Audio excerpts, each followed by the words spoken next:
Masasabi ko sa mga katulad ninyo na, alam mo yung feeling na hindi ka maaabot, yung feeling na ang layo-layo mo, tapos narinig namin na si OVP pupunta dito.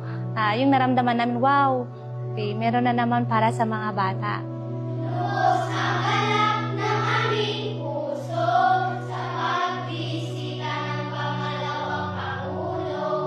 Kami nagpapasalamat sa biyayang natanggap.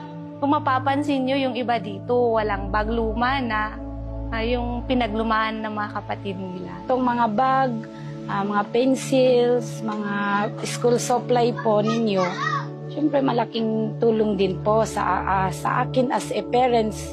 Siyempre sa hirap ba naman ng buhay ngayon, lahat na lang binabudget mo.